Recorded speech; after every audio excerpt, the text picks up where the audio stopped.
ಹೊಸದುರ್ಗ ತಾಲೂಕು ಕಚೇರಿಯಲ್ಲಿ ಅಧಿಕಾರಿಗಳ ಗೈರುಹಾಜರಿ ಆರೋಪ. ಆಧಾರ ತಿದ್ದುಪಡಿಗೆ ಮಹಿಳೆಯರ ಪರದಾಟ. ಹೊಸದುರ್ಗ ತಾಲೂಕು ಕಚೇರಿಯಲ್ಲಿ ತಾಲೂಕು ದಂಡಾಧಿಕಾರಿಗಳು ಸೇರಿದಂತೆ ಸಂಬಂಧಪಟ್ಟ ಅಧಿಕಾರಿಗಳು ಕಚೇರಿಗಳಲ್ಲಿ ಲಭ್ಯವಿಲ್ಲದ ವೇಳೆ ಸಾರ್ವಜನಿಕರ ಕೆಲಸಗಳು ಸಮರ್ಪಕವಾಗಿ ನಡೀತಾ ಇಲ್ಲ ಅಂತ ಆರೋಪ ಕೇಳಿಬಂದಿದೆ. ವಿಶೇಷವಾಗಿ ಆಧಾರ್ ಕಾರ್ಡ್ ತಿದ್ದುಪಡಿ ಮಾಡಿಸಿಕೊಳ್ಳಲು ಬಂದಿರುವ ಮಹಿಳೆಯರು ಗಂಟೆಗಟ್ಟಲೆ ಕಾಯುವ ಪರಿಸ್ಥಿತಿ ನಿರ್ಮಾಣವಾಗಿದೆ ಅಂತ ಸಾರ್ವಜನಿಕರು ಆರೋಪ ಮಾಡಿದ್ದಾರೆ.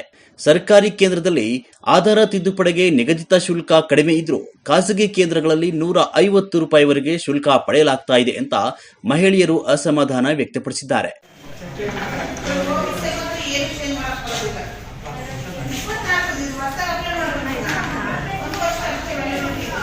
ಸರ್ಕಾರಿ ಕಚೇರಿಯಲ್ಲಿ ಕೆಲಸವಾಗದೆ ಖಾಸಗಿ ಕೇಂದ್ರಕ್ಕೆ ಹೋಗಬೇಕಾದ ಹೆಚ್ಚುವರಿ ಹಣದ ಹೊರೆ ನಮ್ಮ ಮೇಲೆಯೇ ಬೀಳುತ್ತೆ. ಅಧಿಕಾರಿಗಳು ಸಾರ್ವಜನಿಕರ ಸಮಸ್ಯೆಗೆ ಸ್ಪಂದಿಸಬೇಕು ಅಂತ ಮಹಿಳೆಯರು ಒತ್ತಾಯವನ್ನು ಮಾಡಿದ್ದಾರೆ. ಅಧಿಕಾರಿಗಳು ಕಚೇರಿಯಲ್ಲಿ ಲಭ್ಯವಿಲ್ಲದ ಸಂದರ್ಭದಲ್ಲಿ ಕೆಲಸಗಳ ಮೇಲ್ವಿಚಾರಣೆ ಯಾರು ಮಾಡ್ತಿದ್ದಾರೆ? ಸಾರ್ವಜನಿಕರಿಗೆ ಸರಿಯಾದ ಸೇವೆ ಸಿಗ್ತಾ ಇಲ್ವೇ ಎಂಬ ಪ್ರಶ್ನೆಗಳು ಇದೀಗ ಸಾರ್ವಜನಿಕ ವಲಯದಲ್ಲಿ ಕೇಳಿ ಬರ್ತಿದೆ.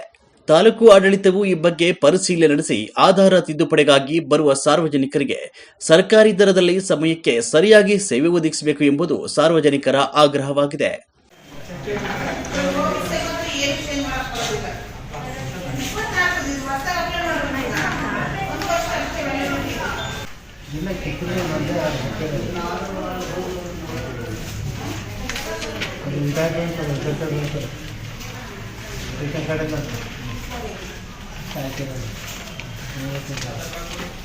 Ada.